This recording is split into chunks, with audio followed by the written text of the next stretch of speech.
Task Management and Time Blocking Podcast, episode 26. You're someone who launches personal projects to improve your task management. You've made a number of changes in the past, but you haven't seen the impact that you wanted from each effort, from each improvement effort. Is there something going on that you cannot see? Are there some changes that are more fruitful than others? After all, you know a thing or two about systematic change, that seemingly small improvements can yield disproportionate breakthrough result. It applies to other areas of life, right? But how about your task management? How does it apply there? Tune into this episode to hear from me and my special guest, Danielle Baily, as we tackle this challenging problem together. I'm Francis Wade, and welcome to the Task Management and Time Blocking Podcast.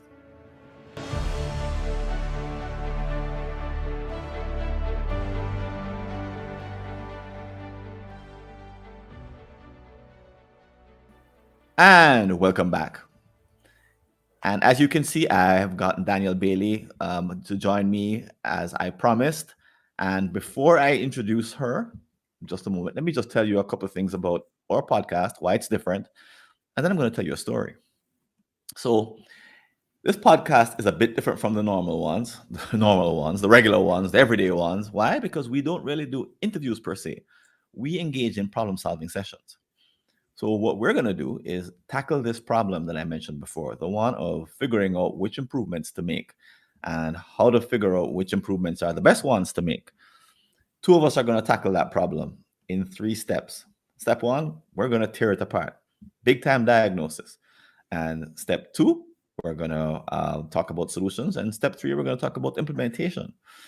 Now, why do we emphasize this whole business of diagnosis? Well, it's because a very smart guy said, if I had an hour to solve a problem, I'd spend 55 minutes thinking about the problem and 5 minutes thinking about solutions. Albert Einstein said that. So we're taking a bit of a leaf out of Einstein's notebook, spending most of our time actually diagnosing the problem. And if you're new to our program, you may not know that we employ a bell and a buzzer. So what's that all about? Well, part of why I invite an expert like Daniel to have a conversation with us here on the podcast is because we're trying to find serendipitous, brand new kinds of thinking, put our two minds together, and we should be able to come up with something brand new, right? Not just rehash stuff that we already know. So, our reward for that kind of insight is we play the bell and there's a ding right in the middle of the podcast. If we get to the end of the podcast and there are no bells, well, then we play a buzzer. And the buzzer doesn't mean that we failed with capital F. It just means that we didn't hit our particular outcome that we wanted. We didn't get to the highest level of what we hoped to accomplish. But chances are what we talked about was really valuable anyway. So let me tell you a story before I introduce Danielle. Sylvia owns a $3 million company. She's a hard worker and she takes her task management seriously, just like lots of CEOs. She's an alumni of several training sessions with different experts. She has spent thousands hiring coaches from a variety of disciplines. But inexplicably, for the last 6 months, things have only become steadily worse. The old complaint she used to have of getting to the end of the day feeling as if she accomplished nothing of value has returned. She hates it, but no matter what she tries, she finds herself distracted by a stream of annoying interruptions each day. She can't even breathe from 8 to 6 p.m. At the end of the day, she drags herself home exhausted. She takes a nap, has dinner, picks up right where she left off, checking emails. The funny thing is, she can list half a dozen improvements she's trying to make at any moment in time, or that she should be making. She has like a list, mental list. But she's afraid, unfortunately. If she can't continue leveling up and making improvements and doesn't get even better at her task management, in her mind, she could be stuck forever. And for someone who is highly driven like a CEO, being stuck forever sucks. But what she's supposed to do? Try every app, idea, device, new practice that comes along until something clicks. Is she really? So let me introduce you to Danielle Baily. Dedicated to people and results, Danielle Baily aims to help find or produce useful, applicable, and cost-effective ways to bring practical efficiency to modern chaos. Danielle provides solutions for common business problems, for simplifying bookkeeping, payroll, benefits, and HR, to time management, process generation, prioritization, and implementation. And Danielle is dialing in all the way from Norman, Oklahoma. Welcome, Danielle. Hey, thanks for having me on today. It's a pleasure to have you here on our podcast. We're worldwide. We're on no, not quite opposite. I'm here in Kingston, Jamaica. You're there in Norman, Oklahoma. It's hot here. It's probably not hot there anymore, I don't think, or Not so not so much. I mean, much. it's not cold yet, thank goodness, but it's not hot anymore. All right, great. So, opening comments. What do you think about Sylvia and her case? I think that when we get to these certain points, and maybe we need to kind of look at ourselves, but when we get to the point to where we're going home and taking a nap and then working again, so I think we need to look at, what we're doing throughout that day to figure out what got us to this level and then how to get to that next level because there's obviously a plateau here that isn't working. So, and Right, I think that's what we're going to discover today is how to move from one plateau to the next, ideally without trying every single idea, app, device, or new tip, trick, or practice that comes along. right. This is kind of where coaches make a difference because coaches know better, right, than to have their coachees try everything under the sun. But Mm-hmm. not all of us can afford a coach. Mm. Anyway, we're talking about how do you self coach when you don't have 20 years of experience, when you don't have that background. So this isn't easy. This is not like all you do is, and there's a simple solution to this, which is why we're the ones to kind of tackle it today, right? Yay! Right? We're the ones to tackle this particular file. So people like Sylvia, if they're really driven, if they're really sort of a little bit type A, and they're used to Mm-hmm. making progress, um, they hit at this point, and it's really difficult for them because all of a sudden, the progress that they used to make becomes harder to make, and there's often a feeling of, well, you tell me what when you coach people, what happens when they call you and they've been making progress. They have like they can show you a whole track record of stuff that they've done all in the past, and they're now facing something that is unique, and the old way of trying to solve it doesn't work. What's that experience like for them? Well, I mean, surely they wonder what's wrong with them, right? Because we've gotten to this point ourselves. Somehow we've gotten here and they wonder what's wrong with them. It's very defeating to be in a situation where it's obvious things aren't working, Hmm. but we're still doing things and we're still getting the same results, but we don't know how to measurably change. Hmm. So I do think that, they lose self confidence. There's something wrong with them.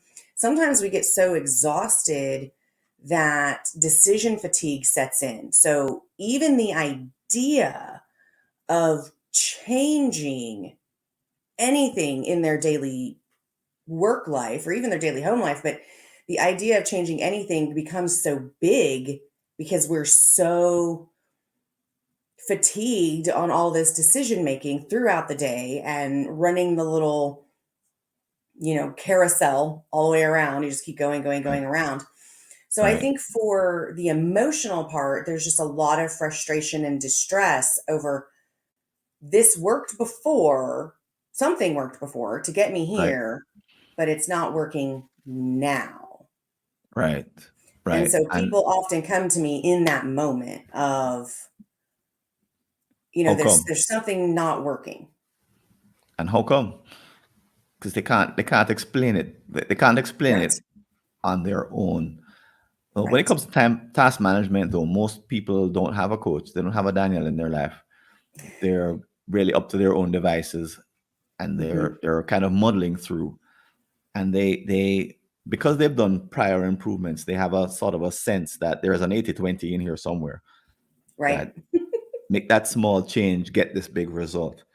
But Right. finding the 20 to give you the 80 is like a Hmm. huge headache. I remember I used to swim for triathlons, and I was a really bad swimmer when I started training properly. And when I trained properly, I had all these huge gains in the beginning because I went from flailing to and having no stamina and doing everything wrong to the point where I made some big changes from small changes, big results. But it became like impossible to get past the initial stage of improvement, that initial jump I made. I couldn't improve past that level no matter what I tried.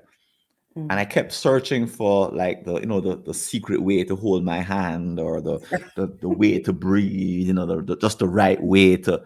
I kept Yeah. looking and reading and trying to find, and trying to practice, and I never could find that 20 to get to another Hmm. 80.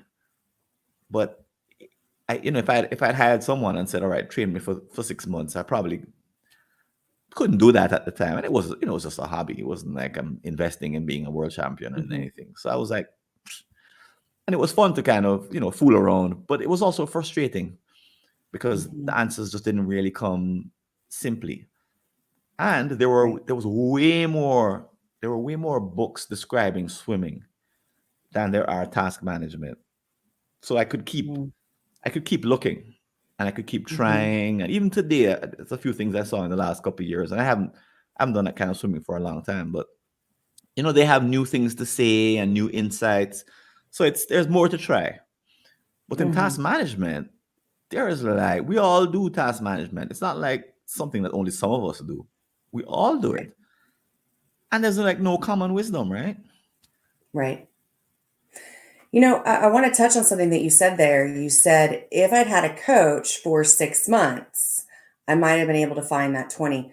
Um, it's that outside point of view, I think, that is very helpful to watching task management behavior or any type of behavior when you're trying to get better at something. Sometimes that third party, the outside point of view is really beneficial to seeing what you can't see. So I think maybe part of the problem here too is how do we look at our own businesses, our own task management systems, how we're feeling about the things that we get done, and how do we create that outside perspective to decide what might work as far as getting that 80/20, right? So 20% of the effort yields 80% of the result, right? That's that Pareto principle thing, just kind of for definition for those folks that maybe we're a little confused about that. Mhm. So many people get lost, I think, in the interruptions, the nuances, the Mhm. reactivity of the day. That is Mhm. that productivity at that 20%. The 20% productivity would yield the 80% of the results, but we are so lost in the reactivity of our world. Right. So I just thought I might, one, I didn't know you were a swimmer. That's pretty cool. But thought I might kind of bring that out Yeah, that, that's really important because when I would go to swimming lessons or swimming practice, so I'm hmm I would have to prepare for it, and then I would swim, and then I would try and hmm understand what happened after. And I tried a couple of videos of myself. Um, hmm it was a discrete activity that took a certain part of the day. Task management is like, as you're implying, it's happening all the time. hmm So it's not like you can even say, okay, while I'm doing my task management practice today, then I'm gonna, because it's going on even while you're sleeping, you're coming up with new tasks. So this is not like it's a discrete activity. It's your entire 24, you're doing this almost 24 hours a day, at least when hmm you're somewhat conscious. So to step out from something that you're doing 24 hours a day, it's like asking you to pay attention to your breath all day. What? Mm-hmm. That's really hard to do. So that makes, I think what you're getting at, what you tell me, but what I'm getting from what you're saying is that Mm-hmm. task management is one of those things that's really hard to step outside of Mm-hmm. because it's so much a part of our intrinsic way of living in the world. And there's so few resources. The NFL Combine comes to mind. I don't know if you know what the Combine is. I could explain it. No.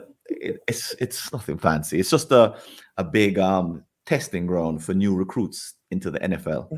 They all go there to be tested at the same time, Mm-hmm. and they test them on their throwing and their running and their body weight. They test everything that they could possibly test, and they get a book or a report at the end that they send to recruiters that tell them, okay, well, he's good in this, he's weak in that, he has superior arm strength in this, his ankle is a bit weak, all kinds of stuff.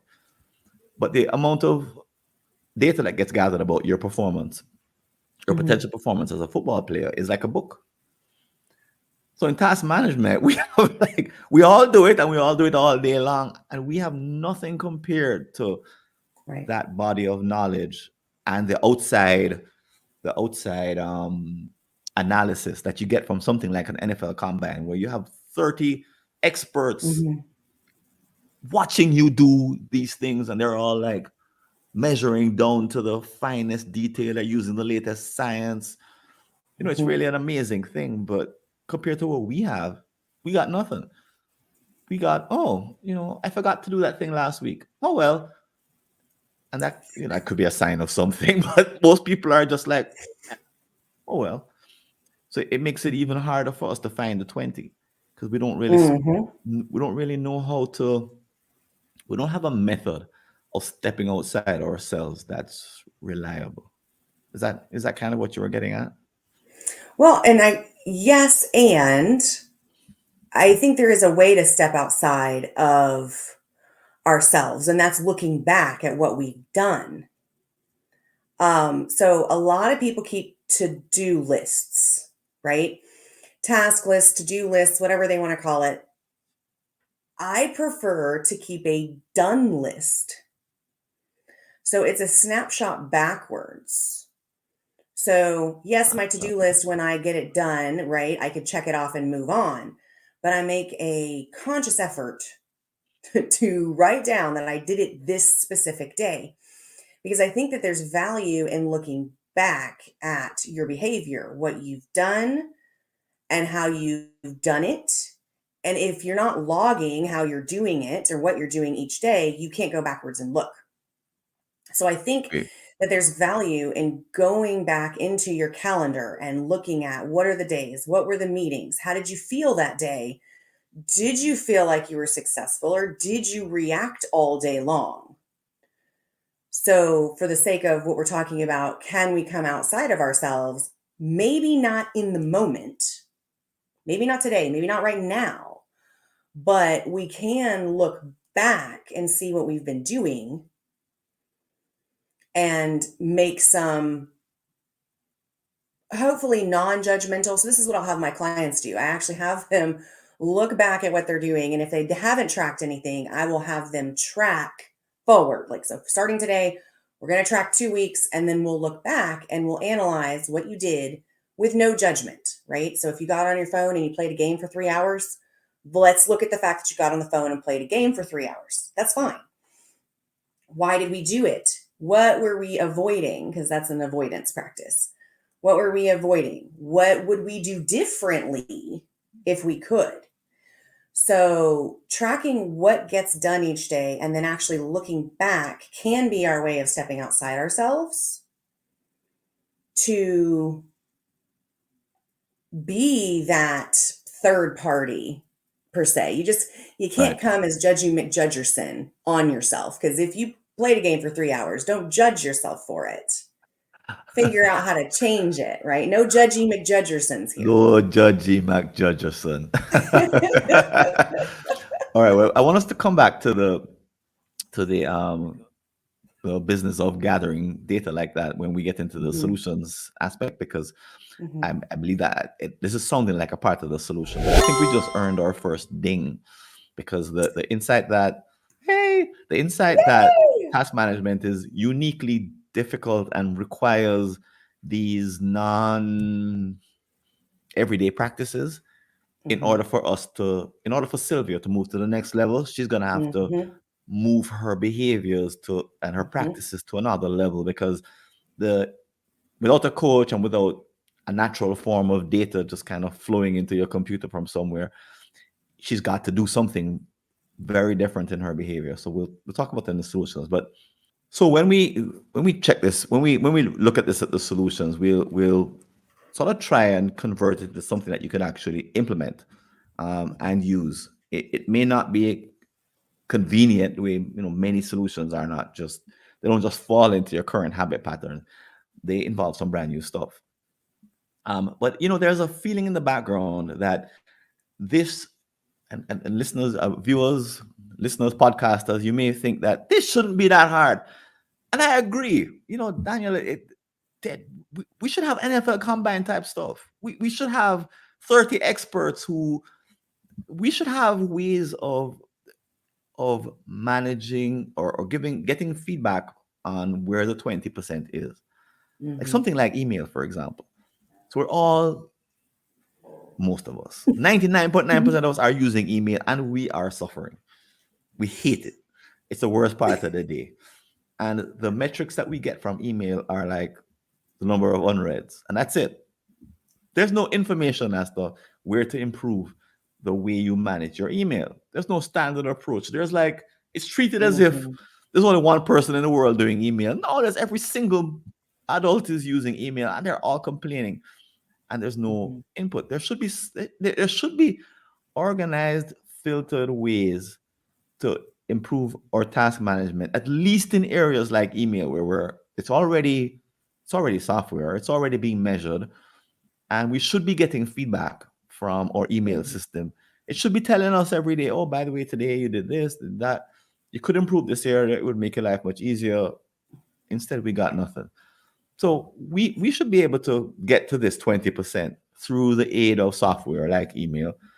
Mhm. But in general, there you may be having a feeling like, my God, this is getting to this 20%. It really should be.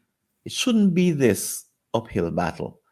It Mhm. shouldn't be this kind of mystery business. It should be like swimming, and it should be like football. It should be like other disciplines where progress is easy to accomplish, and there's lots of people who are focusing on the area. They're coming up with a gazillion measures.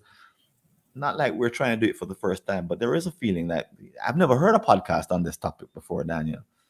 Mhm. I'm This is the first one that I know of where we're even saying, Mhm. "Hey, well, guess what? There's 20%, right?" And everybody goes, Yeah. "Yeah."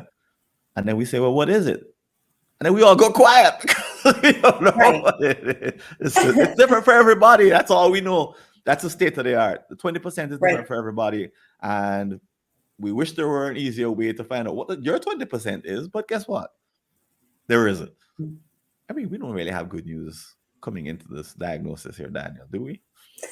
It's true. We really don't. But I think that, um, Kill ourselves now. I know, right? Just give us the buzzer. Let's move on. No, I really think that you hit on something there with, it's different for everybody. And I think that like we talked about sports and swimming or in football or whatever, there is a standardized measurement of success. Like if Mhm, you run this far this fast, mhm, standardized measurement of success. mhm, If you swim this far this fast, mhm, standardized measurement of success.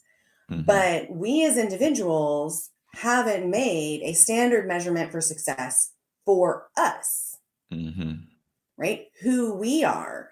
So, mhm, who we are is going to be dependent upon what will work for us, right? So, I have clients that, their superpower is ADHD. Who okay. they Mhm, are, mhm, their 20% is going to look different, but we have to have a measure of success. So, it feels like, hmm, whereas we can't make an answer for the overall. For someone like Sylvia, the story that we talked about in the beginning, for someone Mm-hmm. like her, it's, what worked for her in the past, Mm-hmm. what could work for her in the future, where that isn't testing everything, because we don't have time for that. Mm-hmm. Like, Mm-hmm. there may be 3 or 4 different new apps that could help you. Mm-hmm. Could be. But Mm-hmm. when I personally think of the amount of time it takes to learn a new app, One. yeah, one, I'm like, Just one. what could we be what could we be doing with that time, right? We could be finding that 20% of that will create an 80% jump and get us off of this plateau. Um, I think you're so for hitting on me, something there because it goes it's actually it probably I think this deserves another bell, which is no measures of success because the right. I hate to say it, but the measures of success that I use in my thinking or writing or podcasting or Mhm, whatever, they're not measures of mhm, success, they're measures of failure. So we all know. mm, So one measure of failure is Daniel, I promised to send you the show notes within a week of the mhm, podcast being done, and I don't send it to mhm, you. No, mhm, that's a measure of failure, right? But that's a universal measure mhm, of failure. Whenever we promise to do something, whenever we commit to ourselves to do something or commit to someone else, same thing. But whenever we make an internal commitment to complete an action in the future and don't do it, that's a measure of failure that everybody we can all agree on, right? So that's just one. mhm, But an email inbox of pick your number 10,000, 30,000, how many, whatever number of unread emails mhm. is also a measure of failure, right? Failure, I right, think we could all agree that having that number of emails, unless they're filtered, unless that you're looking at your spam folder, if there is a possibility of there being an email in there, that 30,000 that could blow up your whole day, week, year, and right, you haven't gotten to it because you're not efficient enough at email, then we can all agree that that's a problem, that we right. don't want that. But again, that's a measure of failure. Mhm, It's not a measure of success. So maybe there's something in here that says that we may have common measures of failure, but we have to work harder to get at measures of success. What do you mhm. think? I don't know that we have to work harder. I think it's that, humans, we have something called the negativity bias. And Okay. it's where we steer to the negative Mm-hmm. almost instantly, right? So Mm-hmm. we have to consciously move ourselves into positive thinking, positive behaviors. And so, yes, I think that defining what a standardized, measurement of success for me, for me and my clients, it's all about alignment. So what their commitment might So, be. right, what their goal is, like whether it's the immediate goal or the full end goal or the retirement goal or whatever, Right. it's aligning those activities. Right. So That's that, a that measurement of implies success. that they need then a custom set of, and that's probably part of the problem because if all you know, if all you're reacting to as a Mhm, professional in your task management is the failures, the mhm, ones, the kinds that I mentioned, like the nagging right, kind of the things that your boss says you forgot to do it and you're gonna I'm gonna put you on a warning or suspension or whatever because you're not doing your mhm, work. If that's all we have to rely on, that's not enough to make steady progress in the way that Sylvia needs it. mhm, That negativity bias it could keep us depressed, and right, it could get us giving up on trying to make improvements because we don't know mhm, how to pull that magic trick that you do with your clients to craft a individual pathway of success. We should talk about that in the solutions also, on mhm. how to do that. Okay, All right, we could do great, that. great. Mhm, Um, So if this problem doesn't Well, get, and go ahead. since you mentioned email, Yeah. Hmm. I'm sorry, since you mentioned email so many times, I actually have a program that helps you manage email. Like a training program or a Yes, software. it teaches you. Well, no, it's a manual system. It teaches you how to clean your email out and how to manage it in the future without deleting anything because people get so weird about deleting emails. They're like, "But what if I need it? You didn't need it from a year and a half ago. I don't know why you think you need it today." There is that. But There is that there. okay. Um, so no, I've created like it's a system that teaches people how to clean out their email and then how to manage it for the future because email is one of the most quoted things that stops Right. people from getting the tasks done they think they need to do to move forward in their life and business. Right. Right. It's like this.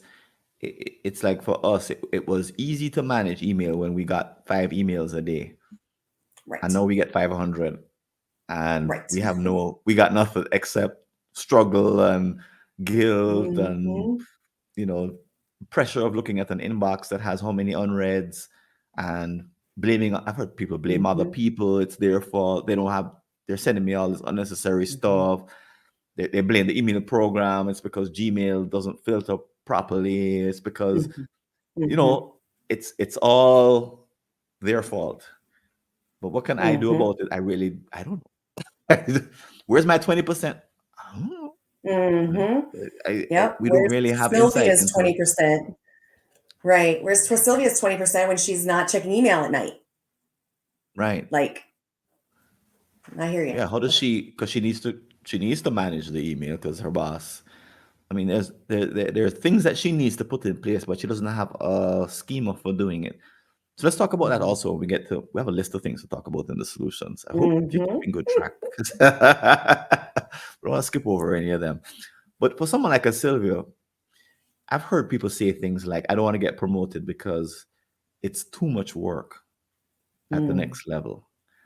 No, I hear that, and I always wonder. I'm not sure exactly what they mean by too much work. I know Mhm. they realize that they have the same 168 hours. Okay, Mhm. I think they're talking about not having to work on weekends, sick days, mornings, lunchtime, evenings, vacations, holidays. I think that's what they're talking about when they say that. But Mhm. they they get themselves stuck because in their mind, my task management is at this level, and there's no way to get it at a higher level. So that's it. I'm I'm done. I'm baked. I Mhm. can't get to the next level. So someone like a Sylvia, her boss comes along and offers her a promotion, and she's like, uh. Mhm. Or she looks at the people who have been promoted, and they're dying. They're getting Right. divorces. They're having heart attacks. They're stressed out of their minds. They have no life. And there's lots of that, especially with COVID having kind of given us a shakeup. We look at people at higher levels, and we think Mhm. that they're having to manage, they're having to do more work, or they're having to manage more tasks, and the toll it takes on their life is the price that I don't want to pay. So I give up. Mhm. Have you seen that also? Yes. Yes, and Hmm. I think that's indicative also of poor company culture and not having measures in place Hmm. that define what the roles really are. Because when people move up or when people think of moving up, they can only judge what the work will be based on what they have seen.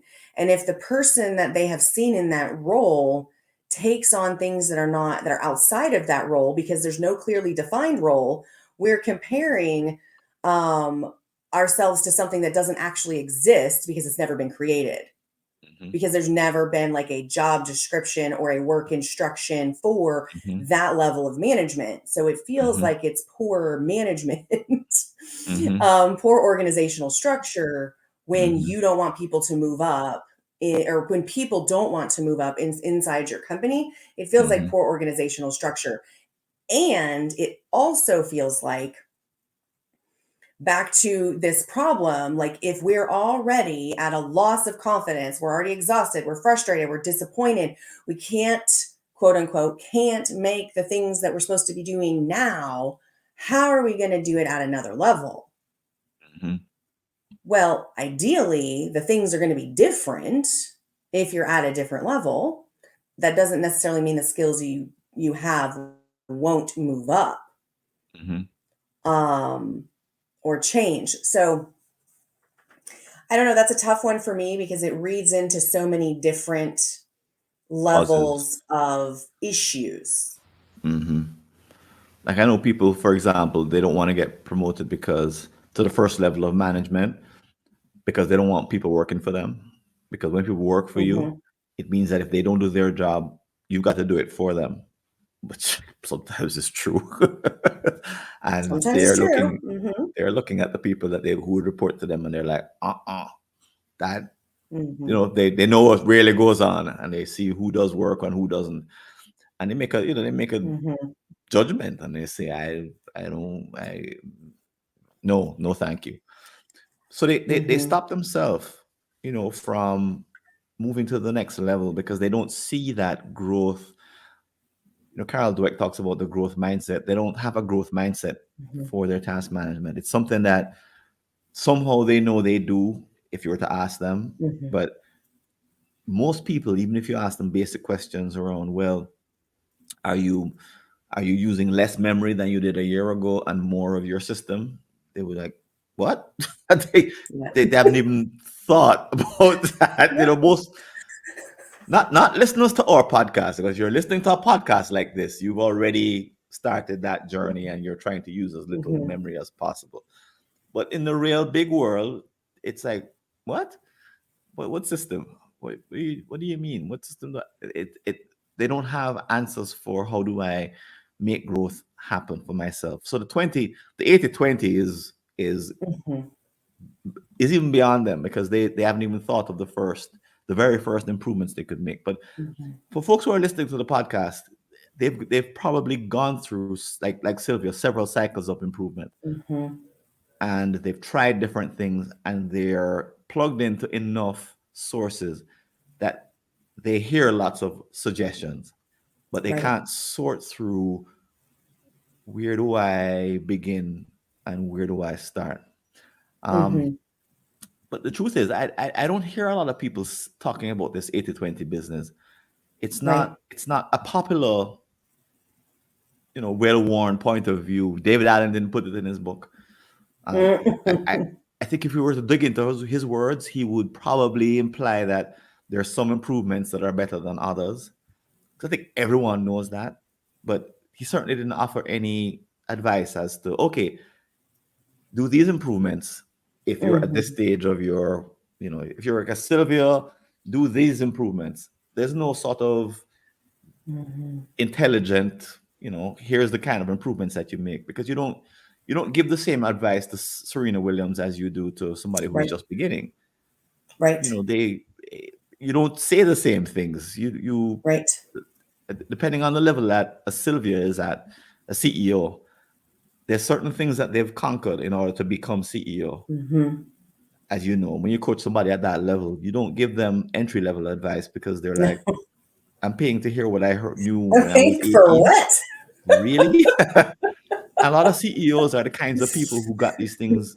They taught themselves these things in their teens, right? Because Right. they tended to be high achievers and type Hmm. A, and they got how much on the SAT, and they were Hmm. valedictorian, and they were class football this and captain of the that and the other, and student council. They already had a lot going on when they were younger. So there are certain Hmm. things that they've already learned, and I've seen coaches get into trouble by giving CEO levels kind of basic advice and thinking, I give everybody else that advice, it should be good for you too. Right.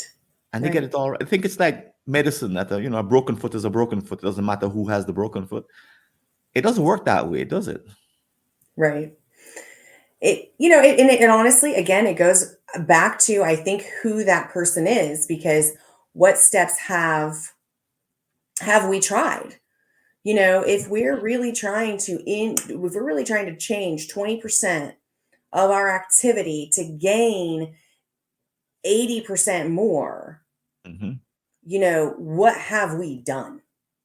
Hmm. I think that's a big, Say more about measurement of that. success. Yeah, I think it's Say a some more. big, here we go. The standard measurement of success again. Hmm. Um, Knowing what we've done is that measurement of success. It works to a certain point. They have that saying, every level has its devil, right? Ooh, The nice one. Thank you. Every Thank level you. has its depth. I've never heard that Right. before, but it perfectly applies to what we're talking about. Yes. And so what worked for you? Well, you think when you're in this plateau area, right? When you're sitting here doing what we're doing, there should be an organized way to filter knowledge. Task management improvement should be normalized. And we're sitting here and we're thinking about all of these things. We need to think about, what have we done that worked? Are we still doing it? Hmm.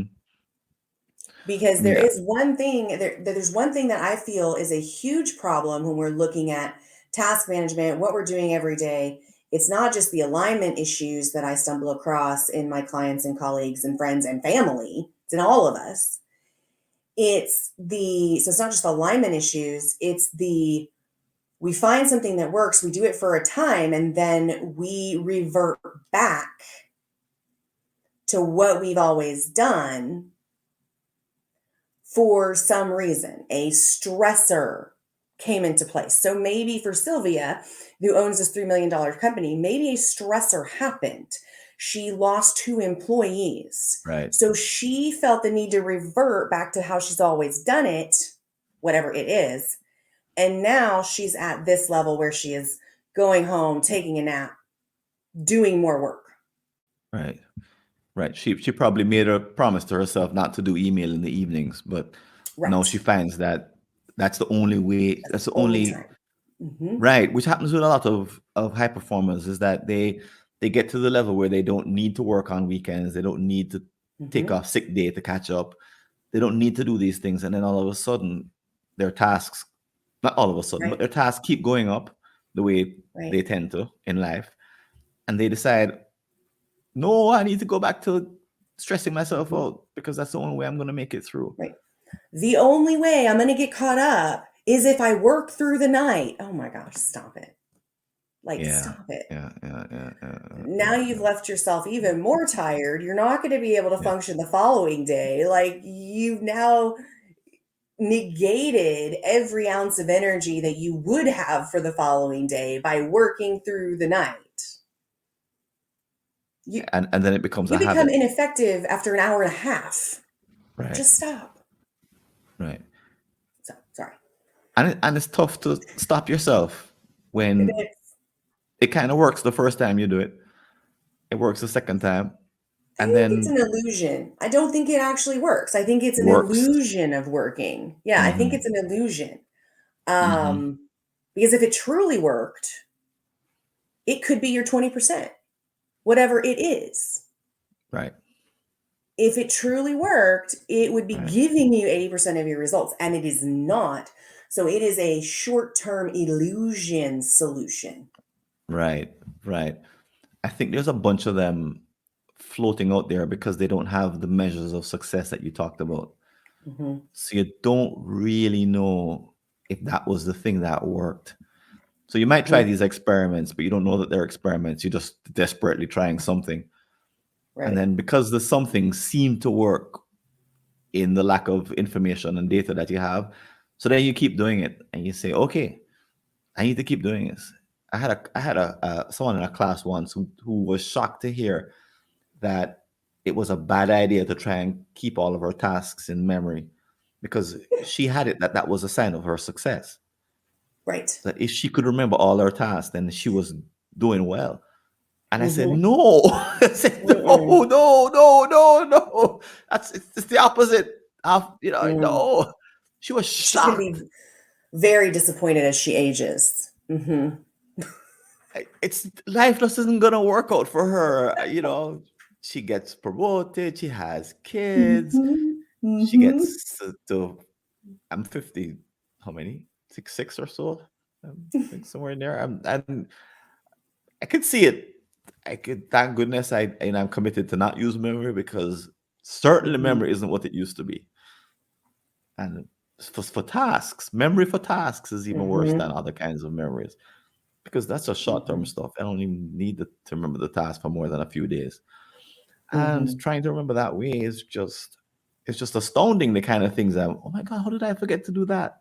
How did I walk past the thing I was supposed to take as I went out the door? And the thing was right there. I stepped over it in order to get to the car to leave, and I forgot it.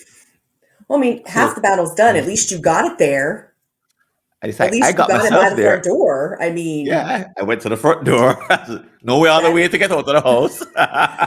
So at least half the battle sometimes, getting the thing by the door and getting yourself by the door, two at the same time. That's a big, big step.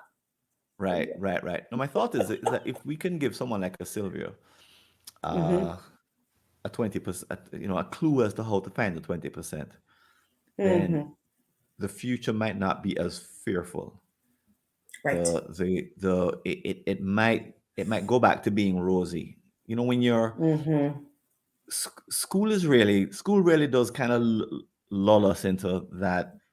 When I get to the higher grades, then I'll be able to, because everyone is in the higher grades. So you can see Mm-hmm. nice, you're in kindergarten. As you look forward, there's 12 more years of, and if you add college to that, there's years of just Mm-hmm. kind of following the yellow brick road, and it's nice and laid out for you, and it's nice, right? It's easy. And then we get to our first job post college, and all of a sudden it turns into like murk because now it's Mm-hmm. all over the place, and all of the nice clear markers that we had have gone away. All the feedback disappears. All of the measures of success, oh, money, that works Mm-hmm. for a while, and then money, not sure that's not really quite it. But we don't know how to manage ourselves as human beings who create challenges for ourselves. We don't know how to gamify, or somebody gamified school Mm-hmm. at some point, and they gamified college, and then they kind of sort of tried to gamify careers, and it didn't really work so Mm-hmm. well. And now we're kind of like, and certainly task management isn't gamified; it's just kind of all vague. So we're Right. left not really having this thing to look forward to kind of pull us forward. The way the guys in the NFL combine are all looking to become Mm-hmm. multimillionaires back entering the NFL. We don't really have that. We don't have an Olympics to kind of look forward to. Um, but if we could get to the 20%, if we could if we if you had the idea of, okay, here, a brand new book, the 20% and how to find it. Woo, Right. ways to continually improve your task management so that you never get stuck in any one place. If you could write that book, it could be really popular for people That's who. a good title. You should write that down. That's a good title. That's why we're recording. Thank goodness. Don't know where that came from, but it probably won't come again. But it could give people hope that are really Mm-hmm. high performers. And while it's true that you know Serena Williams has to approach a problem in her game, or used to have to approach a problem in her game very differently than a beginner would. You know, Mm-hmm. totally different approach, totally different level of thinking, different devil, looking for a very Mm-hmm. different devil because she's at a whole nother level. She could still have hope if she had a process. And my sense is that there Mm-hmm. is, for those top anythings in any field, is that to get to that top field, they have to have that they have to have their own 20% approach. Right. Otherwise they don't get there. What do you think of Mm-hmm. that in general? Is that accurate? I do. I definitely think that's accurate. Back to the coaching of each person is going to be back to the who. Each person's going to be different. So, and we're going to be different at each level. Mm-hmm. So, some of those 20%, 20% of your efforts yield 80% of the work. I think some of it will actually bleed over. But I Say some do more think about there's that. going to be like a step, a stair step that you're going to have to make, intermittent changes as you go up in your levels. Right. For example, back to Serena Williams. I just watched the Williams movie, the Richard Williams movie. I forget what it's called, but fascinating movie. But he he had to fire coaches along the way, Mm, and he had a point of view that the coach works for me while mm, he was managing his daughter's career. And I imagine that they had to get to that point also, because there's a way in which, if you hire a coach or if you have a coach, the idea is listen to your coach. mm-hmm, Everybody knows you're supposed to do that. That's what good people do. They listen to their coach.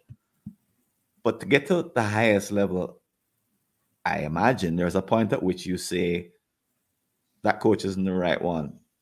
So you're mm-hmm, you're thinking beyond the coaching, and you're saying, I need a different coach. So you're now taking charge of your feedback, and you're looking for a different way of getting that feedback. Understanding that feedback is important, but you're not getting it from that person anymore. You're going to get it from somewhere else. So you're the right. one. So that's a skill, for example, that could get you out of the 20%. Sorry, get you to Mm-hmm, the 20% and mm-hmm, out of the 60. Because if you listen to the same coach and the same coach and the same coach and the same coach, and that coach doesn't really grow and doesn't change his or her point of view over time as you rise through the levels, then right, you could really easily get stuck, because that coach keeps telling right, you what to do the same thing. You keep doing it, and you get stuck. So you never ever get to the next level. So right. maybe that's a part of it, is being willing to, and maybe this is getting into solutions now, changing the source of your feedback from, Right. and the source of the either direct feedback, or let's talk about the indirect feedback, but maybe the Mhm. changing the source of your feedback is a ding also, is a bell, Right. because I've never thought that thought Right. before, but Mm-hmm. it could be a part of your progress if you follow Right. the. So let's get to the one that you mentioned about setting your own success measures. Mm-hmm. And Right. can you give us some insight as to how that can be done in the area of task management, and Sure. how you've done that with your clients? Yeah, absolutely. I think that, creating a standardized measurement of success for yourself has to do with goals, right? The goal setting is a huge market. I mean, you can probably Google goal setting and you get, millions of hits and results and articles and things like that. Hmm. But we don't know that we have been successful unless we meet a goal of some sort. Hmm. So, I set a goal in 2019 to record one webinar a month for 2020. Hmm. Okay. That was the goal. That was the measurement of success.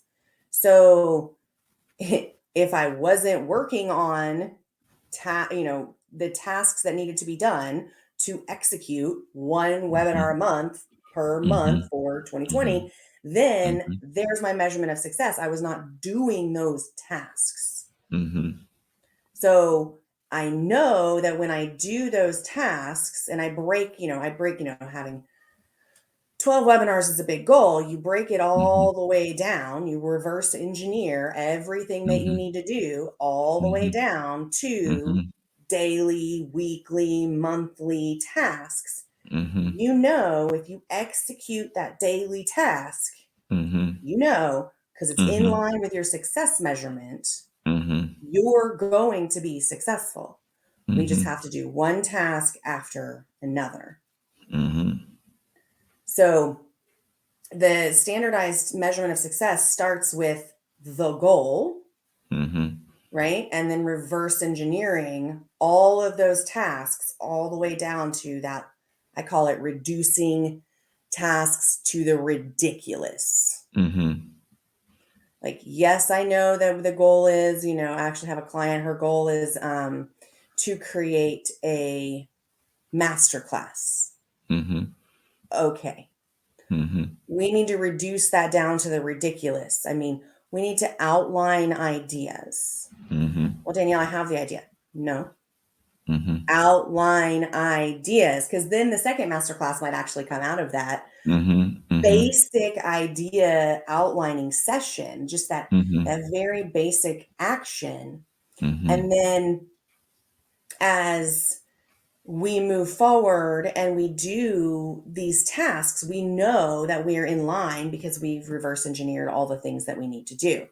Mm-hmm. So that Uh-huh. for me is what I mean as a standardized measurement of success. It's going to be different for each Mm-hmm. person, Mm-hmm. but it's a goal that we can reduce the tasks to the ridiculous, Mm-hmm. and we can know every single day when we complete this, Mm-hmm. we're going to have success. We just have to Mm-hmm. complete the task. Mm-hmm. So, That's a good one. That's a mhm, really good one because the you're tying a few things together which are sound unique to my ear, which is that you've got to mhm, devise your own. Well, let me back up and say, given that one size doesn't fit all, and mhm. given that there's a different devil for this, I love this one. I'm going to use this forever. There's a different Yes. devil for every level. Oh, that's like the best. Mhm, Given that, therefore, you must create your own success mhm, measures. So mhm, it forces you to create your own. When you mhm, create your own measures and have some discipline in or some method of it automatically being measured or it gathering, however, whatever the feedback is that tells you that mhm, it's being measured, you mhm, then go back and figure out the tasks that produce that outcome, mhm, and now you can measure and track those. mhm. So you go from the high level and you backtrack, I think you use the word backtrack. You go Reverse back, engineer. reverse Mhm, engineer. You reverse mhm, engineer the outcome into its mhm, component tasks, mhm, and then you can manage the task on a daily basis. I have a, I have an example of that in my own life. So I write a column for the newspaper here in Jamaica, productivity column and strategy, both. I've done it for 10 years, and I've been only late on a deadline once. Wow. Like I do it every 2 weeks. So that's 10 times 20, 260 or thereabout columns. And one day I was a day late. It was anyway, it was a problem. But I got a call. And this is the first time and only time they've ever called to say, "What's up?" My deadline is on a Thursday and this was Friday. And they were like, it comes out on Sunday. So they're like, "What's up? Where's your column?" And I said, "Oh, it's already done. I just want to have somebody look at it before sending it. Oh, Mhm, it's just waiting. Okay, okay, all right. Well, as soon as you have it, send it. Just want to make sure that nothing had happened. And that it happened the one time, and I made sure never to want it to happen again. But the feedback that I get from the entire activity is my article comes out on Sundays on in the mhm, newspaper. So every Sunday I open the newspaper, I look for the article that I wrote, mhm. and it's the and even to this day, I still feel a little bit nervous. I shouldn't, right?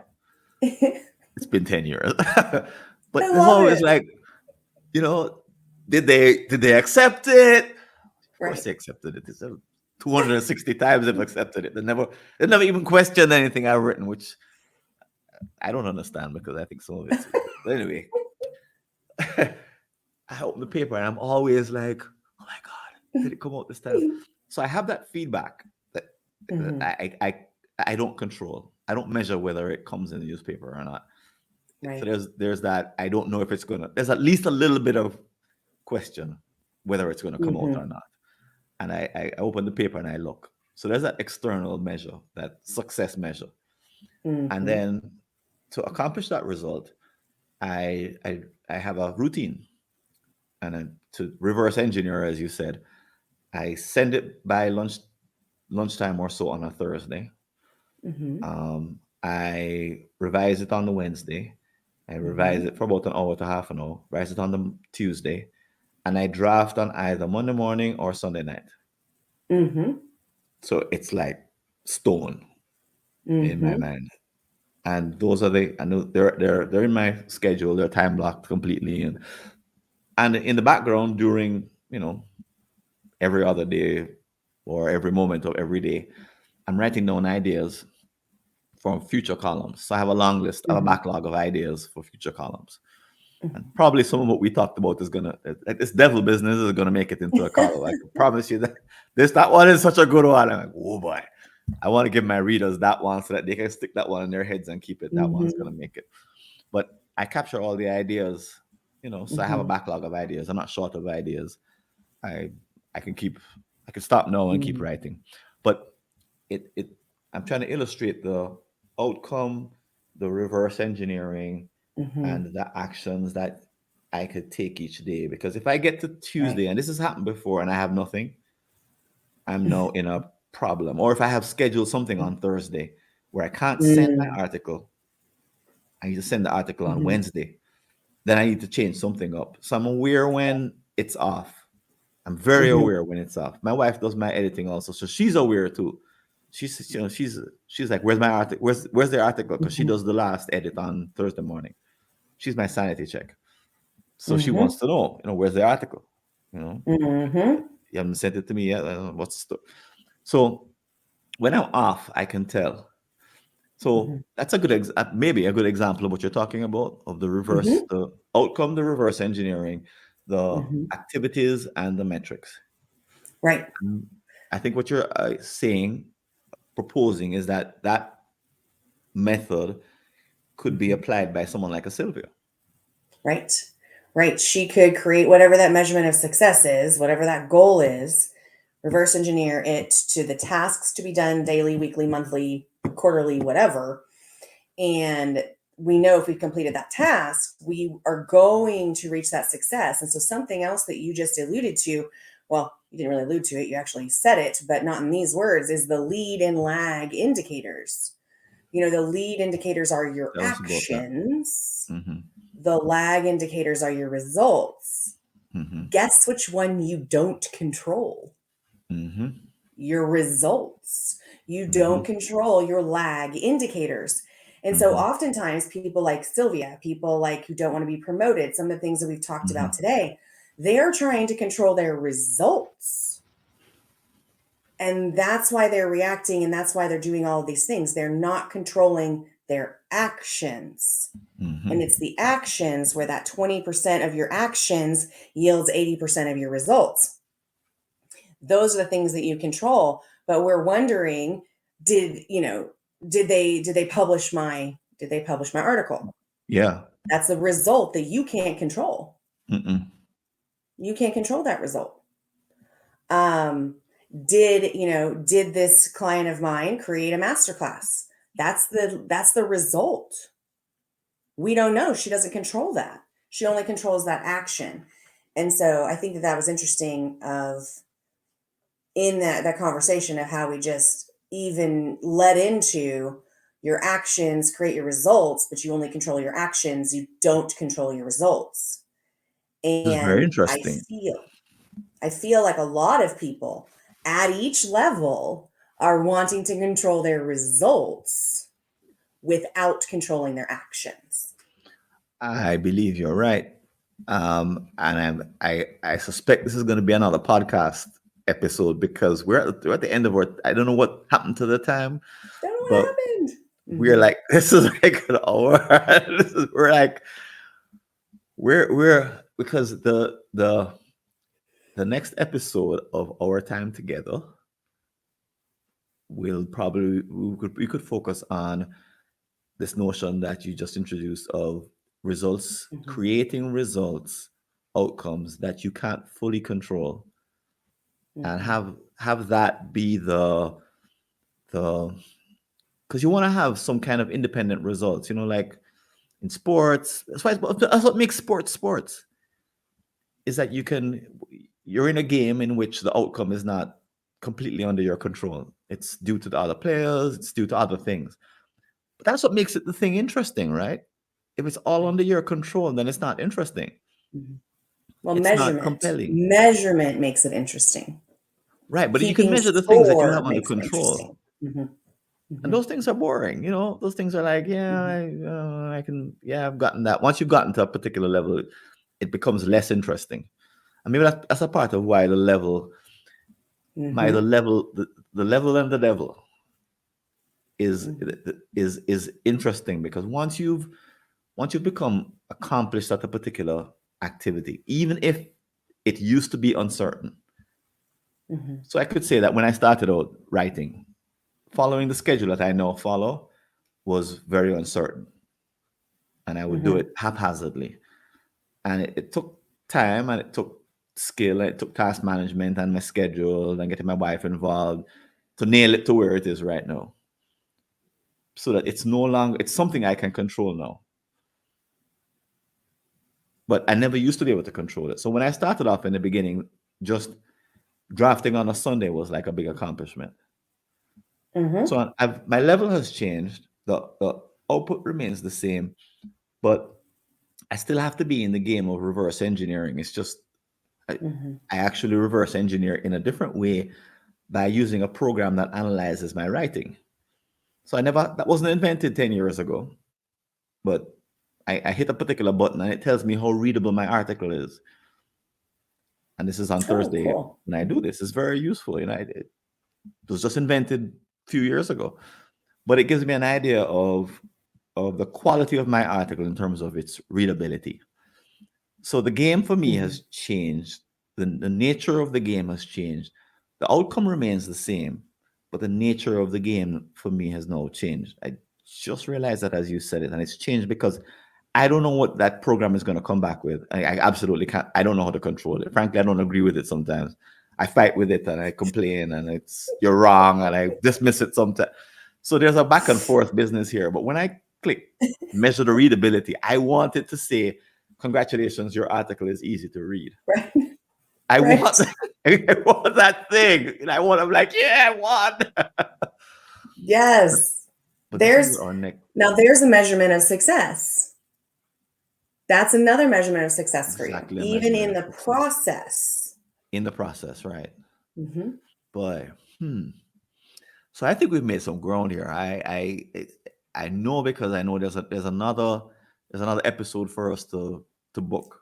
So don't go too far away, Miss Danielle Baily, because Awesome. we'll be picking up where we left off here to talk about measures of measures of success and the nature of measures of success. Because I think you've come at this from the point of view that we can't talk 2080 if we don't know what the measures of success are. Right. So we've kind of got to go to the foundation of this thing Right. and unfortunately, as you said, they're different for each person. So Hmm. we're trying to get our listeners to figure out their own measures of success in their task management.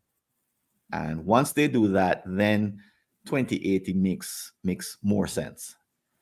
Right. Well, that's amazing. Boy. So Daniel Bailey, where can people get a hold of more of your wisdom?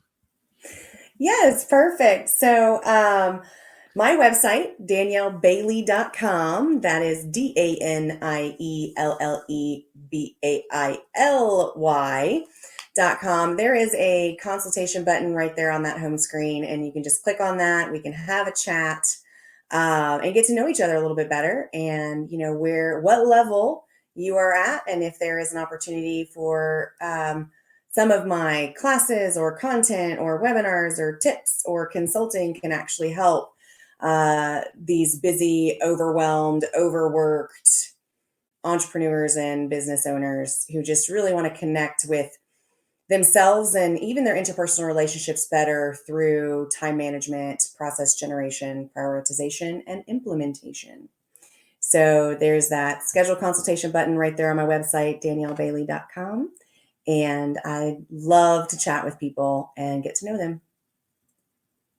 Great. I can recommend, guys, this is not just a matter of calling up somebody who's really bright, smart, has lots of solutions, and can think on the fly.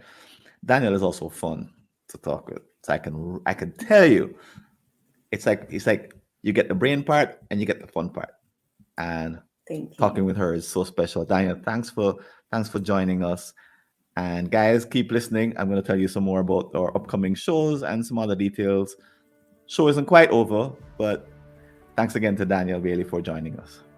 Thank you, Francis.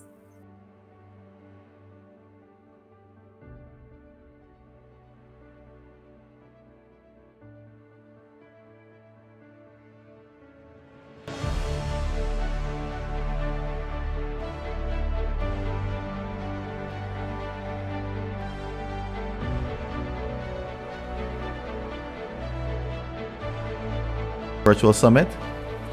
Here's a 25% instant saving on your purchase of any ticket or content package. Simply visit timeblockingsummit.info/subscribe-to-podcast. And here's a clip from our next episode with Dr. Breck Atkins. Because at least in the story, that's the first book she read, or that's the first thing that she began to acquaint herself with. So what if there was another book, another system that she had developed? And that's what I found when I got into this. I would get this book and I'd go, oh, this is the best thing. There's sliced bread and there's this, and it's the best thing. It's sliced bread, as the expression goes. And then I would look at another book and I would go, wait a minute, this book is different than this book. Which one is right? What am I supposed to do? And I would say, well, I have to clearly toss out this one because I've now read this one. And I would bounce around from system to system. And I said, there's got to be a better way. And if you want to leave a comment about this episode or any aspect of the work that we're doing here at the Task Management and Time Blocking Podcast, you can go over to www.replytofrancis.info and send me either a message by text or send me a voice message, a voice note. And as you probably know, we have a couple of places that you can interact with other people, talk about this episode. One is at the community, mightytaskers.scheduleu.org, and you'll see the link in the show notes. And the other, of course, is our upcoming Task Management and Time Blocking Summit coming up in March. Two outstanding opportunities to interact with other people about the ideas that you've heard on this podcast or any of our episodes that are coming up. And if you'd like to support the work we're doing, I invite you to click on the Patreon link below to make a donation. And please don't forget to like our show and recommend it to others on iTunes, Stitcher, Google, or whatever podcast app or service you're using. This is Francis Wade. I'm signing out. I hope to see you on a future episode, and until then, take care and all the best. See you later.